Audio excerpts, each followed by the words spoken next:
যুক্তরাষ্ট্রের president Donald Trump জানিয়েছেন, Saudi আরবে ক্রাউন প্রিন্স মোহাম্মদ বিন সালমানের অনুরোধে তিনি সুদানের চলমান গৃহযুদ্ধ বন্ধে উদ্যোগ নেবেন। বুধবার এক ঘোষণায় ট্রাম্প সুদানে চলমান নৃশংসতার নিন্দা জানিয়ে বলেন, এই সংঘাত আগে তার নজরে ছিল না, তবে এখন বিষয়টি তিনি অগ্রাধিকার দিচ্ছেন। এলএমই সার্টিফাইড বিশ্বসেরা কপারে তৈরি ওয়ালটন কেবলস, যা আপনার স্থাপনাকে রাখবে সব সময় নিরাপদ। সুদানের সেনাবাহিনী এবং paramilitary rapid support forces RSF এর মধ্যকার যুদ্ধ থামাতে তিনি আঞ্চলিক শক্তিগুলোর সঙ্গে কাজ করবেন বলেও জানান। এই তালিকায় রয়েছে সংযুক্ত আরব আমিরাত।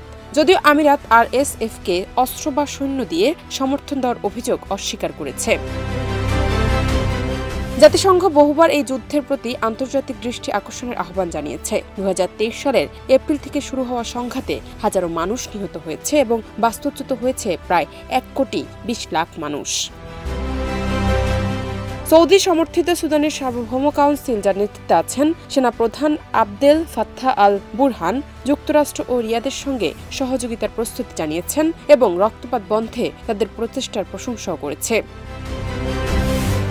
এদিকে সম্প্রতি RSF দারফুরের কৌশলগত শহর এল ফাশার দখল করার পর আন্তর্জাতিক উদ্বেগ আরও বেড়েছে।